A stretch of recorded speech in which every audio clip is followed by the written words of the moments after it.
जय माता दी। Good morning, नमस्ते गाइस, कैसे हैं आप सब। उम्मीद करती हूँ सब लोग बहुत बढ़िया और मज़े में होंगे। मैं भी ठीक हूँ और आप सबका वेलकम करती हूँ अपने एक न्यू व्लॉग में। आज के मेरे व्लॉग की शुरुआत हो रही है मॉर्निंग से ही। तो अभी मैं ब्रेकफास्ट बना चुकी हूँ, लंच भी बना चुकी हूँ, क्योंकि ना आज मुझे बनाना है सरसों का साग। और सरसों के साग को कटिंग चॉपिंग करने में और उसको बनाने में बहुत ज़्यादा टाइम लगता है। तो हस्बैंड तो चले गए हैं ऑफिस, बच्चों की छुट्टी है, तो बच्चों का इतना ज़्यादा ना कुछ ज़्यादा टेंशन है नहीं।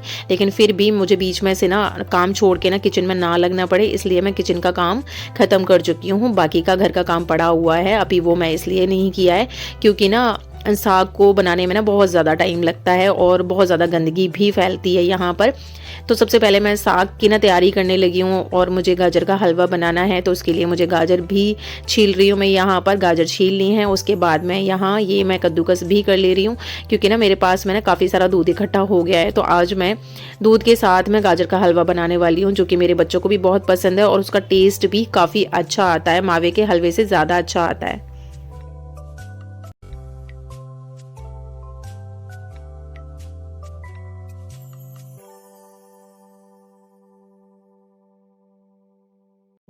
गाजर तो छील कर कद्दूकस करके रख दिया है मैंने, और इधर मैं चुकंदर काटने लगी हूँ, चुकंदर और आंवला, क्योंकि ना ये काट के मैं किट्टू को दे दूंगी तो वो जूस निकाल लेगी। तो अभी आजकल ना जूस मैं तो पी ही रही हूँ, लेकिन किट्टू को भी एक गिलास जूस पिलाती हूँ, क्योंकि ये ना सीजनल सब्जियाँ होती हैं और हमें वैसे भी सीजन में ना जो फ्रूट्स आते हैं, सब्जियाँ आती हैं, वो कंज्यूम करनी ही करनी चाहिए।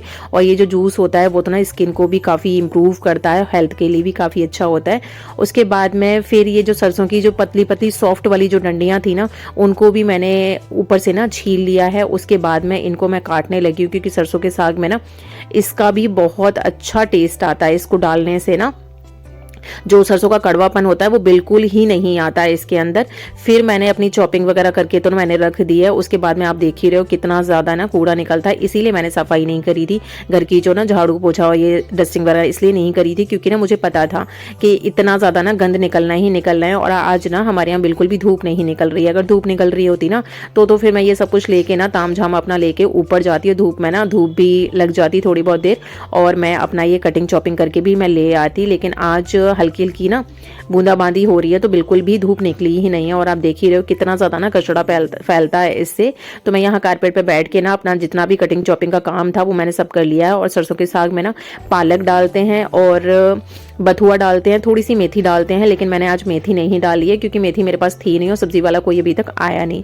तो 1 केजी के आसपास में मैंने सरसों ली है उसमें, और 2-2 गड्डियाँ मैंने ली हैं पालक और बथुए की, क्योंकि ना उसमें 1-1 गड्डी के आसपास में तो कूड़ा कचरा निकल ही जाता है। फिर मैं यहाँ अपनी साफ़ सफाई कर ले रही हूँ। और जैसे कि आपको पता है कि कारपेट ना मैं हफ्ते में एक बार इसी तरीके से ना नारियल की झाड़ू से क्लीन कर देती हूँ, क्योंकि ना इससे जितना भी थोड़ा बहुत भी जो डस्ट वगैरह होती है ना, मिट्टी वगैरह होती है, थोड़ा बहुत जो चीज़ें चिपक जाती हैं कारपेट पर, तो वो उस तरीके के झाड़ू से साफ़ नहीं होती हैं, इसी नारियल के झाड़ू से ही साफ़ कर देती हूँ मैं।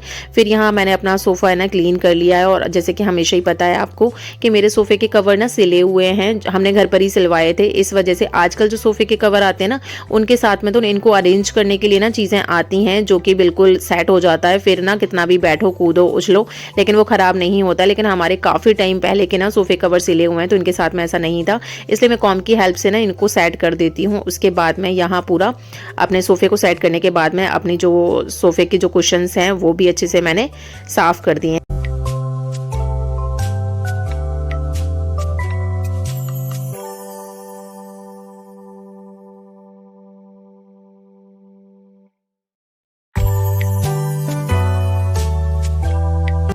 ये सेंटर टेबल हमारी कांच की है, तो इसको मैं कॉलीन की हेल्प से ना अच्छे से क्लीन कर देती हूँ, क्योंकि ना ये चमचमा जाती है इसको इस तरीके से साफ़ करने से।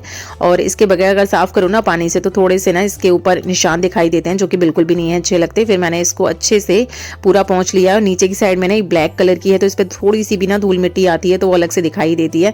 और ये जो मैंने ट्रे रखी हुई है यहाँ पे, तो इसके भी जो भी आइटम्स होते हैं वो भी मैंने साफ़ कर दिए हैं। और अभी सर्दियाँ हैं ना, तो गेट तो लगभग सारे बंद ही रहते हैं सर्दी की वजह से, तो इतना ज़्यादा गंदगी आती नहीं है। लेकिन फिर भी हर दूसरे दिन तो थोड़ा सा ये है कि डस्टिंग करने की ज़रूरत पड़ जाती है।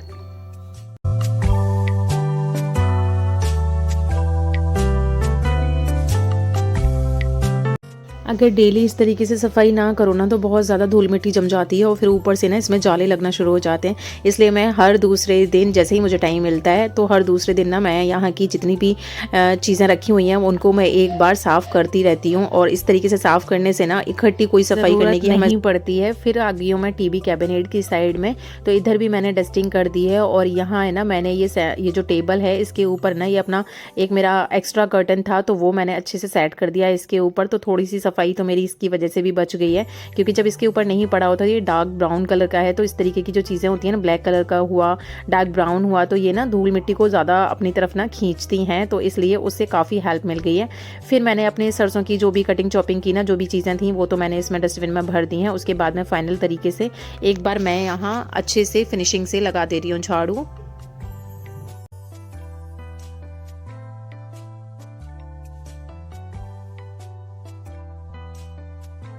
अंदर का ना पूरा झाड़ू लगाने के बाद में मैं बाहर की साइड में आ गई हूँ। वैसे तो सुबह उठते ही ना सबसे पहले मैं बाहर का एक बार ही झाड़ू लगा देती हूँ, लेकिन यहाँ है ना साइकिल बाइक वगैरह सब लोगों की खड़ी होती है ना, मतलब मेरे यहाँ जो रेंट पे जो लोग रहते हैं ना उनके बच्चों की भी स्कूटी और बाइक खड़ी होती है, तो वो भी जब निकल कर जाती है ना तो फिर दोबारा से धूल मिट्टी थोड़ा सा उनके खड़े होने की ना हो ही जाती है। तो फिर जैसे ही वो लोग बाहर निकाल लेते हैं स्कूटी वगैरह, ये भी चले गए हैं तो इनकी बाइक निकल गई है। उसके बाद में और भी चीज़ें जो साइकिल स्कूटी वगैरह होती है ना तो उनकी भी निकल जाती है। उसके बाद में फिर मैं एक बार और झाड़ू लगा देती हूँ और उसके बाद में मैंने रैंप पे डाल दिया है बाहर की साइड में पानी।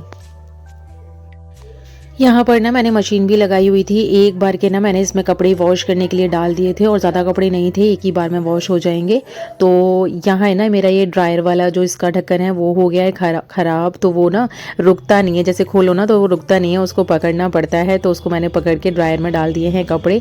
तो ये जब थोड़ा सा ड्रायर चला दूँगी मैं, सूख जाएंगे तो फिर मैं इनको छत पर डाल आऊँगी। धूप तो नहीं निकली है लेकिन फिर भी हवा से काफ़ी फ़र्क पड़ जाएगा। फिर मिल रही हूँ मैं आपको नहाने के बाद। ये कपड़े वॉश करने के बाद में ड्रायर में डालने के बाद में मैं तुरंत ही नहाने के लिए चली गई थी। और नहाने के बाद में ना क्योंकि लेट हो रहा था मुझे नहाने के लिए और मैंने ऑयल भी डाला हुआ था, तो जब मैं सर में ऑयल डाल लेती हूँ ना तो मुझे बहुत ज़्यादा हेडेक होता है। तो मैंने अपना हेयर वॉश किया था और ड्रायर से मैंने अपने हेयर्स को ना सुखा लिया है, क्योंकि सर्दी है आज तो फिर ठंडे मतलब होता है ना, ठंडी की वजह से सर में दर्द होना शुरू हो जाता। इधर बच्चे अपना लंच कर ले रहे हैं और मैं लगा दे रही हूँ फटाफट से यहाँ पर पोछा।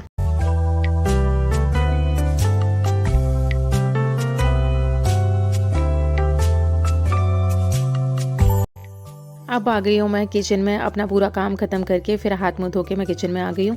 और यहाँ मैं ना नहाने से पहले जो सरसों मैंने काटी थी वो वॉश करके अच्छे से मैं कुकर में उसको सीटी लगाने के लिए रख गई थी। तो यहाँ ना मैंने 2 सीटी लगाई हैं, बस 2 सीटी ही लगाई हैं। उसके बाद में फिर मैंने इसको ढक्कन को ना, क्योंकि कुकर में आ नहीं रहा था साग, और उस साग का ऐसा ही होता है कि थोड़ा सा ना वो पच जाता है ना, फिर तो वो नीचे बैठ जाता है, फिर तो आ जाता है। तो इसलिए मैंने 2 सीटी लगाई थी। उसके बाद में फिर मैंने ढक्कन को ऐसे ही रखने के बाद में उसको खूब अच्छे से उबाल लिया है। आधा घंटा करीब हो गया था इसको सिम गैस पे ना उबलते हुए। फिर मैं यहाँ पे ना, अब इसको क्या बोलते हैं यार, कि पानी में ना मैंने थोड़ा सा बाजरे का आटा मिक्स कर लिया है, जिससे ना इसमें जब डालते हैं तो लम्स ना पड़े और जो पानी पानी जैसे साग छोड़ता है ना तो वो चीज़ खत्म हो जाती है। अब इसको आलन कहते हैं कि सालन कहते हैं एक्चुअली ना, मुझे अच्छे से पता नहीं है, लेकिन मैंने उसको धीरे धीरे करके ना 2 चम्मच मैंने बाजरे का आटा डाला था और इस तरीके से मैंने जो मथनी होती है ना उसकी हेल्प से ना अच्छे से मैंने साग को ना मथ लिया है। और बहुत मतलब एकदम से ना कैसे बताऊँ, मलाई जैसा दिखने लगा है वो।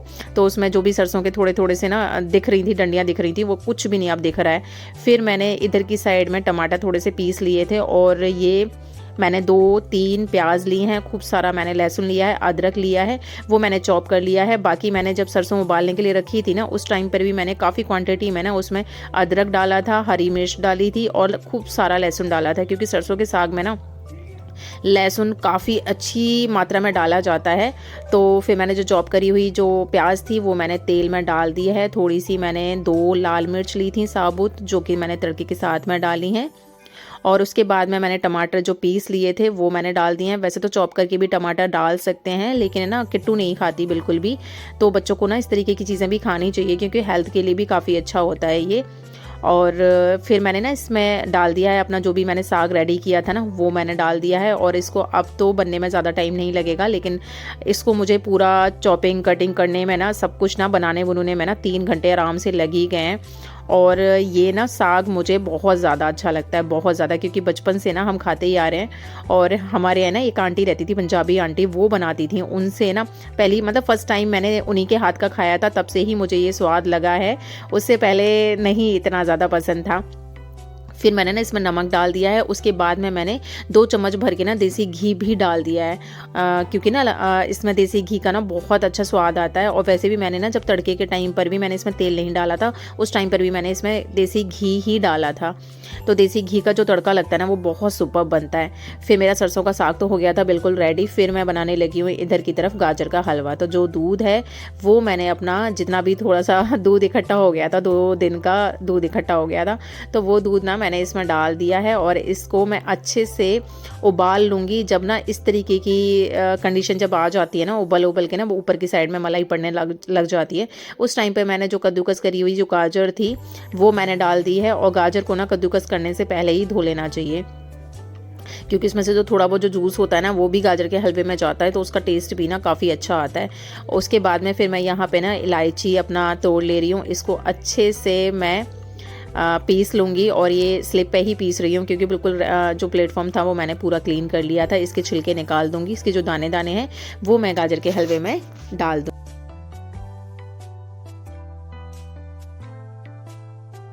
यहाँ पर मैंने चीनी भी डाल दी है और ये इलायची डाल दी है, जो कि अभी कूटी है मैंने। उसके बाद में फिर इसको मिक्स कर देंगे। और चीनी ना इसी स्टेज पर डाल देनी चाहिए, क्योंकि चीनी डालने से ना काफ़ी थिक होना स्टार्ट हो जाता है हलवा।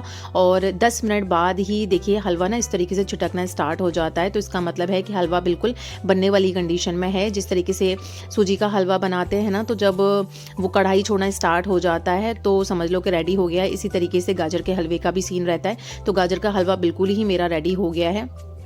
उसके बाद में फिर मेरा पूजा का टाइम हो रहा था, तो इस सीज़न का ना फर्स्ट टाइम मैंने हलवा बनाया है, तो माता रानी को भोग लगाना तो बनता ही है। तो इधर मैं प्लेट लगाकर भी लेकर आई हूँ साथ में, और इधर मैं अपना दिया बाती कर लूँगी।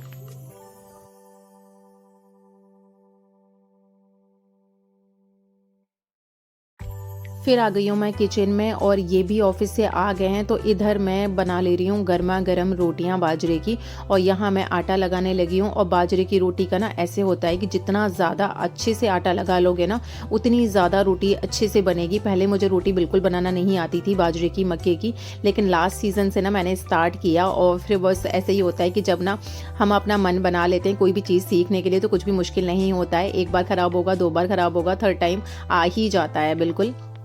तो अब तो ना बाजरे की रोटी भी इतनी ज़्यादा परफेक्ट बनी है मेरी। मैंने इसमें कोई भी गेहूं का आटा ना मिक्स नहीं किया है। उसके बाद में भी आप देख ही रहे हो कि कितनी ना गोल रोटी मैंने बनाई है। और सेकने के बाद में भी दिखाती हूँ मैं आपको कि ये रोटी कितना ना फूल कर एकदम से गेहूं की रोटी की तरह ही फूल जाएगी रोटी सेकते टाइम पर ही।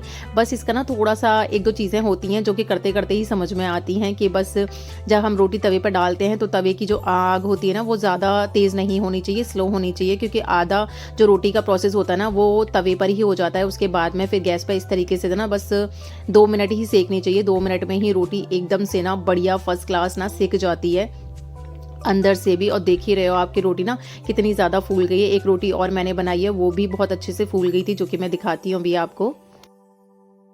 तो ये था जी आज का मेरा व्लॉग, और उम्मीद करती हूँ कि मेरे व्लॉग्स आपको पसंद आ रहे होंगे। अगर पसंद आते हैं तो लाइक करना मत भूला करिए, और जो भी नए आते हो मेरे चैनल पर विजिट करने के लिए, वो प्लीज़ मेरे चैनल को सब्सक्राइब करना भी ना भूला करें। मिलते हैं फिर नेक्स्ट वीडियो में, तब तक अपना ध्यान रखिए। Till then bye bye.